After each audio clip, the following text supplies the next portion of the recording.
Yo tout le monde, c'est Divo, bienvenue sur Petit Locks. Aujourd'hui on se retrouve pour une nouvelle vidéo tuto. Dans cette vidéo je vais vous montrer comment faire une locks avec un crochet. Pour ça vous aurez besoin d'un crochet aiguille. Vous pouvez en prendre un soit de la taille de 0,5 cm ou alors de 0,75 cm. Vous aurez également besoin d'un peigne pour que vous puissiez faire les séparations des racines ou alors le crépage. Et enfin vous aurez besoin de clips ou alors d'élastiques si jamais vous n'en avez pas.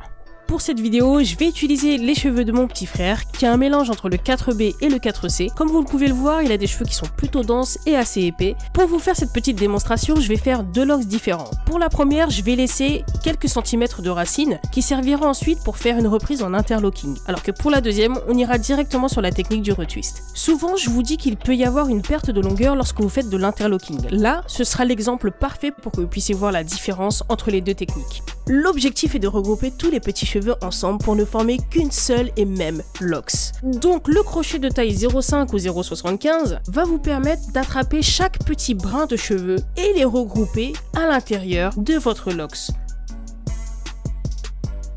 Cette première technique de crochetage consiste à faire passer le crochet au-dessus et en dessous de la locks. En gros, votre main gauche qui tient la locks n'a pas besoin de bouger. Par contre, c'est celle qui tient le crochet qui devra faire tous les mouvements. Alors qu'à l'inverse, la deuxième technique que je vous montre ici, c'est avec la main gauche, donc celle qui tient la locks, que vous devrez faire le mouvement de rotation, c'est-à-dire que vous allez tourner la locks sur elle-même, donc de gauche vers la droite, et le crochet devra juste faire des mouvements en avant, en arrière.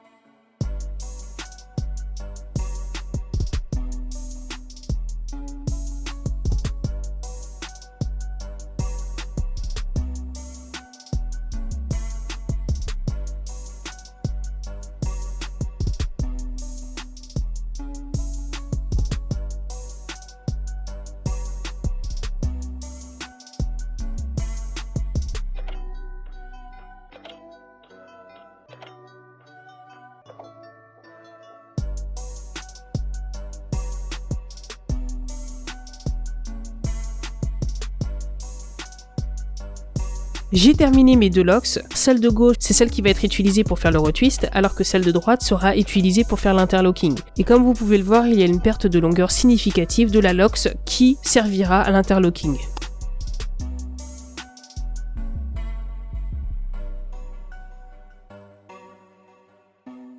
Donc les petits locksés, comme vous l'avez compris, c'est la fin de cette vidéo. J'espère qu'elle vous aura été utile. Bien évidemment, n'oubliez pas de vous abonner, activer la petite cloche, comme ça vous serez au courant de toutes mes prochaines vidéos. Car ne l'oubliez pas, j'ai une vidéo qui arrive donc ce mercredi. Peace la famille, ciao.